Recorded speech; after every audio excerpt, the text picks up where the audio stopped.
आज आपल्याला preparation of balance sheet बघायचं आहे। याच्या आधी आपण पाहिलं आहे income and expenditure account, specimen of income and expenditure account हे पाहिलेलं आहे। आज आपल्याला पाहायचं आहे preparation of balance sheet.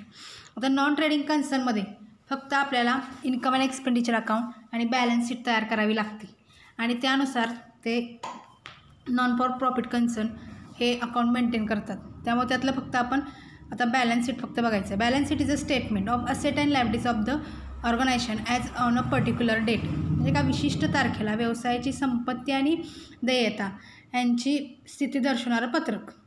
The balance sheet of non trading organisation is similar to balance sheet of sole trading concern organisation.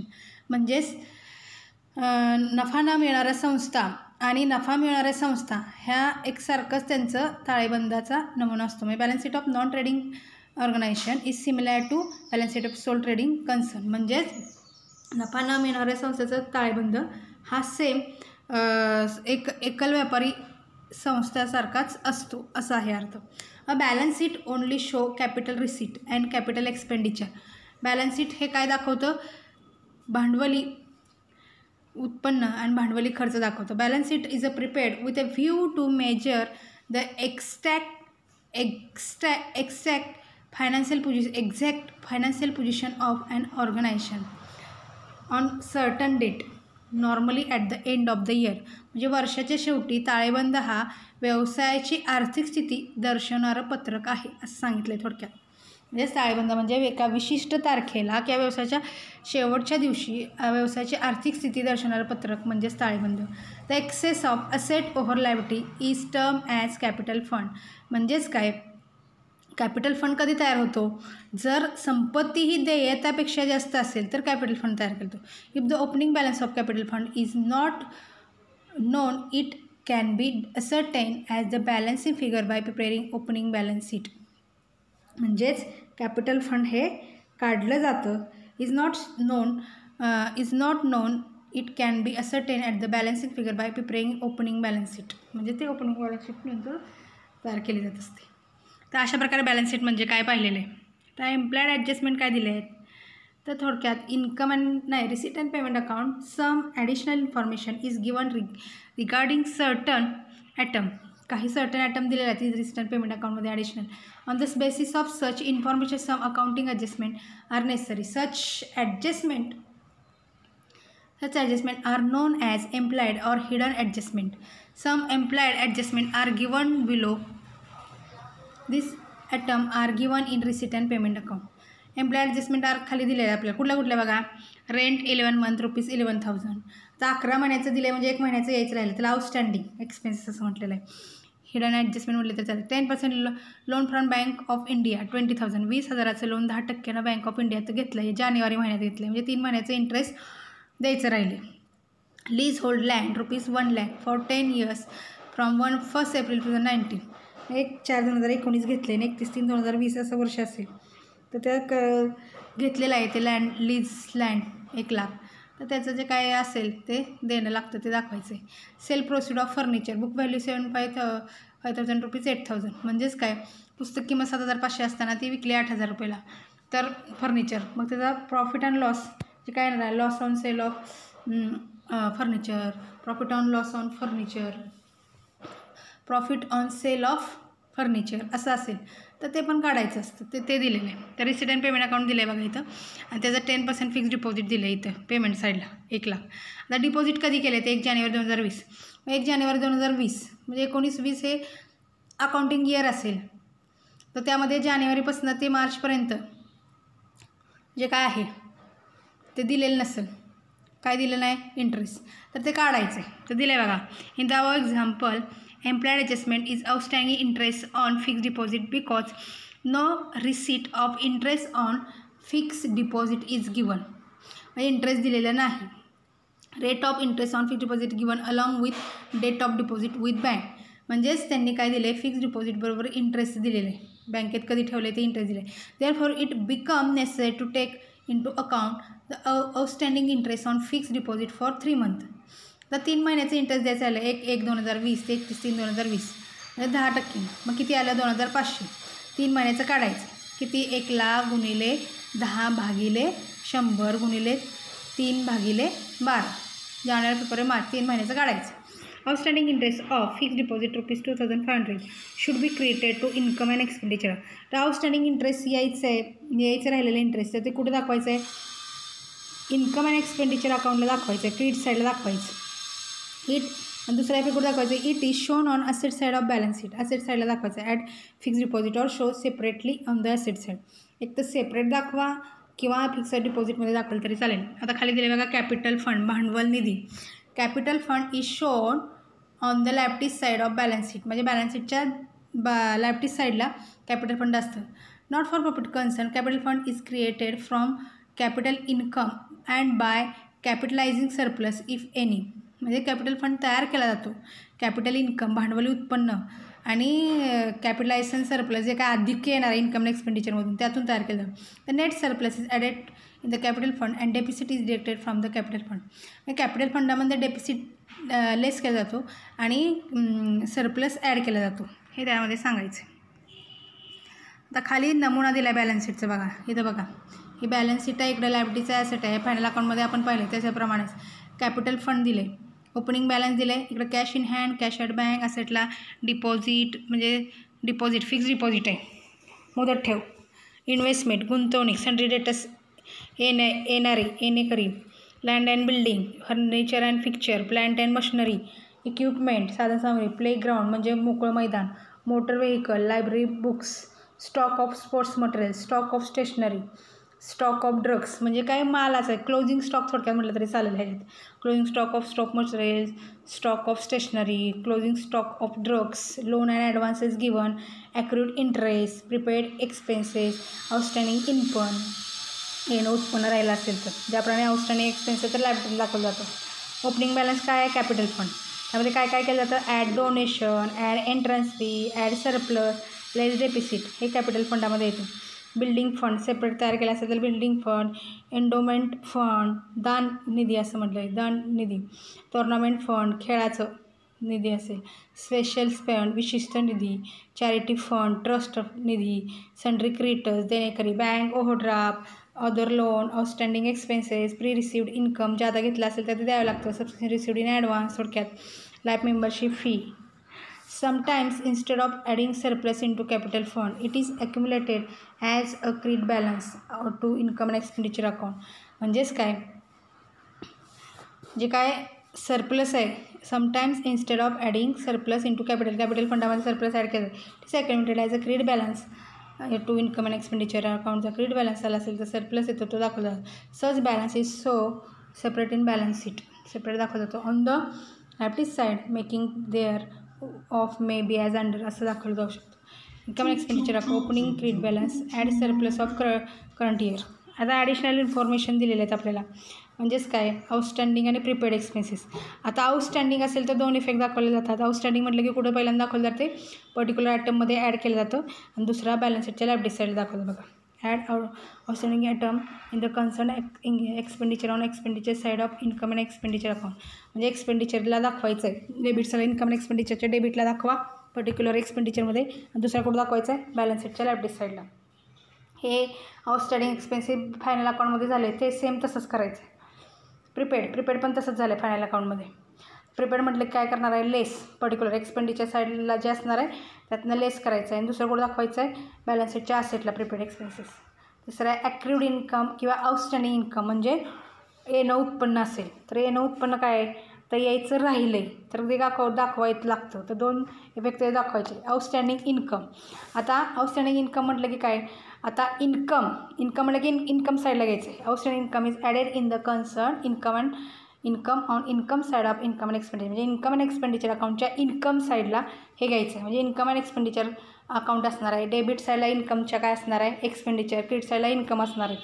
तर त्याच्या credit साईडला इन्कम साईडला ते ॲड करायचं आहे आउटस्टँडिंग इन्कम आणि दुसरं कुठं दाखवायचं आहे बॅलन्स शीटच्या असेट साईडला दाखवायचं. दुसरं income received win advance pre received income. जादा जर उत्पन्न घेतलं असेल आता हे फायनल अकाउंटसारखंच आहे. जादा पण घ्यायचं नाही कमी पण द्यायचं नाही आणि ते वर्षाचंच फक्त कॅल्क्युलेट करायचं आहे. आणि त्यामुळं इन्कम रिसिव्ड इन ॲडव्हान्स जादा घेतला असेल तर काय the amount of income received in advance is deducted from the concern income in income side of income and expenditure account. म्हणजे ज्यादा घेतला असेल तर इन्कम अँड एक्सपेंडिचर अकाउंटच्या क्रेडिट साईडला म्हणजे इन्कम साईडला लेस करायचं आहे आणि लायबिलिटी साईडला दुसरा इफेक्ट दाखवायचा बॅलन्स शीटच्या म्हणजे देणं आहे ते. तर subscription received in advance and outstanding subscription म्हणजेच काय, येणं राहिलं आहे, येणं उत्पन्न आहे, म्हणजेच यायचं राहिलेलं आहे, येणं उत्पन्न आहे, तर पर्टिक्युलर आयटममध्ये ॲड करायचं आहे आणि ते बॅलन्स शीटच्या ॲसेटला दाखवायचं असतं दुसरा इफेक्ट. आता इथं दिलं आहे बघा. Subscription is revenue income of not for profit concern. Subscription may be given periodically.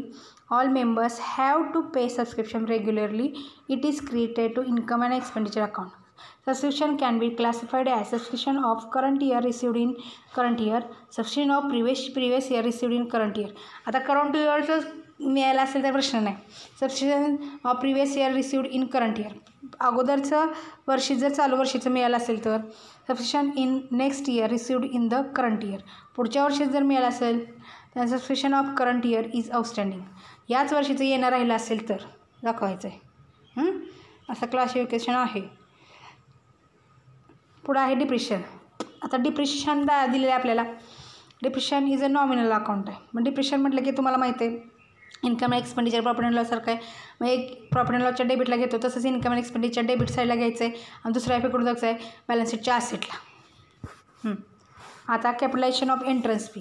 आता एंट्रन्स फी हे नेहमी येतं. तर एंट्रन्स फी असेल तर इन्कम अँड एक्सपेंडिचरच्या क्रेडिट साईडला मग इन्कम साईडला एंट्रन्स लेस किती 50% आहे, फुल्ली दिलं आहे ते लेस करायचं आहे आणि बॅलन्स शीटच्या लायबिलिटी साईडला कॅपिटल फंडामध्ये ॲड करायचं आहे. बघा, general entrance fee are treated as capital receipt income part, it can be treated as revenue receipt. Interest fee receipt 50,000 additional 1% दिले आहे का. 50% इंटरेस्ट फी पण 50,000 25,000 25,000 will be added in capital fund.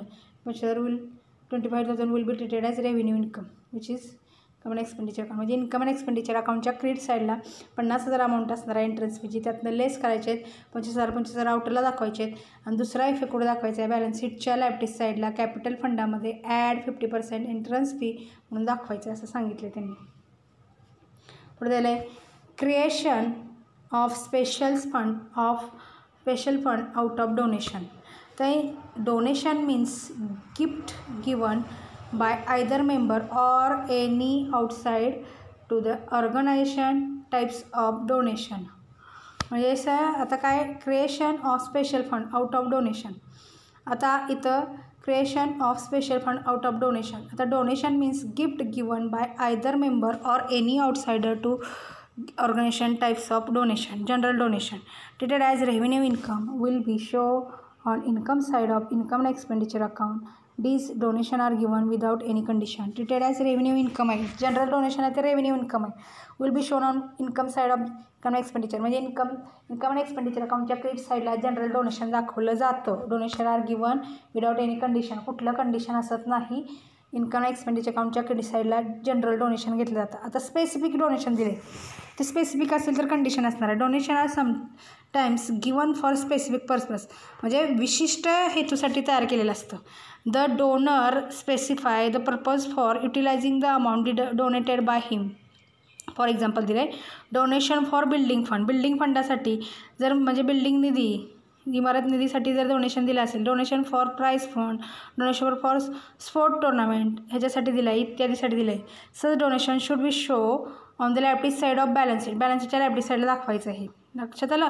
म्हणजे specific donation असेल balance शीटच्या liability साईडला दाखवायचं आहे. जनरल डोनेशन असेल तर बॅलन्स शीटच्या इन्कम अँड एक्सपेंडिचर अकाउंटच्या क्रेडिट साईडला म्हणजे इन्कम साईडला घ्यायचं. जनरल डोनेशन इन्कम आहे, स्पेसिफिक डोनेशन हे लायबिलिटी आहे, लायबिलिटी साईडला घ्यायचं हे लक्षात ठेवा, महत्त्वाचं आहे.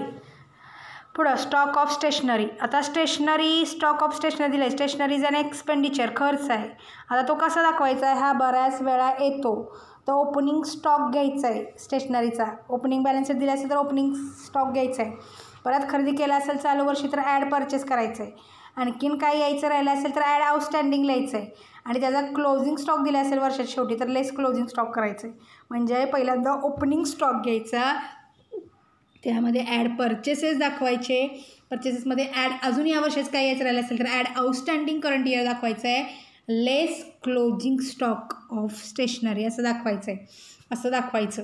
हे अशी ॲडजस्टमेंट सोडवायची. आता ही कशी सोडवायची आहे, स्टेशनरी एक्सपेंडिचर आहे म्हणजेच काय बघा, stationery consume is to be debited to income expenditure account. Expenditure म्हटल्यावर डेबिट साईडला घ्यायचं आहे. And closing stock of stationery will be shown on asset side of balance sheet. म्हणजे क्लोजिंग स्टॉक असेल तर ॲसेटला घ्यायचं आहे आणि त्याचबरोबर एक्सपेंडिचरचे स्टॉक कंझ्युम असेल तर डेबिट साईडला घ्यायचं आहे. Some treated ID to be given for sport material consume medicine drugs. अशा 3 प्रकारे तुम्हाला क्लोजिंग स्टॉक येऊ शकते. हे स्टॉक ऑफ स्टेशनरी कसे त्याचप्रमाणे sports material consume medicine and drugs यामध्ये येऊ शकतं ही ॲडजस्टमेंट अशी. Opening balance of asset and liabilities opening balance sheet. आता इथं काय दिलं आहे, at the beginning of accounting year the account of assets and liabilities show balance म्हणजे काय, assets and liabilities show balances दिला असेल ओपनिंगचा विथ धीज ओपनिंग बॅलन्सेस दिले असेल. ओपनिंग बॅलन्स शीटमध्ये opening balance sheet is prepared झाली असेल. While preparing final account of the concern this balances are property taken into account. Capital fund should be represent on liability side of balance sheet. म्हणजे पहिला capital fund हे balance शीटच्या liability साईडला घ्यायचे. तर important terms काय दिले, entrance fee दिली आहे तुम्हाला. तर एंट्रन्स फी ही मगाशी सांगितले, सबस्क्रिप्शन मगाशी सांगितले. लेगिसी म्हणजे मृत्यूपत्रित दान असं त्याला. लेगिसीचा अर्थ काय, मृत्यूपत्रित दान म्हणजे मृत्यू झाल्यानंतर जे काय दान केलं त्याला मृत्यूपत्रित दान. Legacies means gift received under the will on the death of a donor. This gift may be for general or special purpose. Gift general gift काय, रेव्हेन्यू इन्कम आहे which is created on income side of income and expenditure. आणि special purpose असेल तर it is capital receipt. It is should be shown on the liability side of balance sheet. आता ह्याच्यामध्ये 2 आहे, general gift आहे आणि special gift असेल. Special असेल तर लायबिलिटी आहे आणि जनरल असेल तर इन्कम आहे. आता लाईफ मेंबरशिप फी हे पण असंच आहे. It in not for profit concern same membership pay life membership fee. It is non recurring income therefore will be shown on liability side of balance sheet. Liability sale of old asset. जुनी asset विकली असेल तर जुनी asset विकली असेल तर काय सांगितलं इथं बघा, वेन एनी असेट बिकम ऑब्सुलेट और युजलेस फॉर द कन्सर्न, काय उपयोगाचं नाही, इट इज सोल्ड आउट, विक्रीस काढली जाते. Amount realise on it in a capital receipt आहे. The book value of sale of such asset is deducted from the concern asset. Difference between the book value and realise value is either profit on loss on sale of asset. Book value and realise value बघितली जाते त्यात profit on loss on asset. There is a profit it should be shown to income side of income and expenditure account. If there is a loss should be shown on expenditure on income and expenditure account. म्हणजे profit झाला तर income साईडला घ्या, loss झाला तर debit साईडला घ्या एक्सपेंडिचरला असं सांगितलं आहे. Sale of scrap newspaper. It is scrap of old material is sold in the market. It is treated as recurring income therefore it is created to income and expenditure side. Sale of old newspaper is miscellaneous income. It is created of income and expenditure account. म्हणजेच old newspaper जर sale केले असेल तर ते काय झालं, income झालं. मग इन्कम आणि एक्सपेंडिचरच्या वेळ साईडला घ्या. स्पेसिफिक डोनेशन जनरल डोनेशन मग सांगितलं. स्पेसिफिक डोनेशन लायबिलिटीज आहे, जनरल डोनेशन इन्कम आहे. स्पेसिफिक फंड्स मग असे तुम्हाला सांगितले. स्पेसिफिक फंड्स असेल, इंडोमेंट फंड दान करायचं असेल तर अशा प्रकारे. म्हणजे it is fund created out of specific amount in mark gift or donated. The income of this fund is a specific income. It shown on the liability side of balance sheet. Balance शीटच्या liability साईडला दाखवलं जातं ते. आता जे काय उदाहरण आहेत ते आपण उद्या पाहू.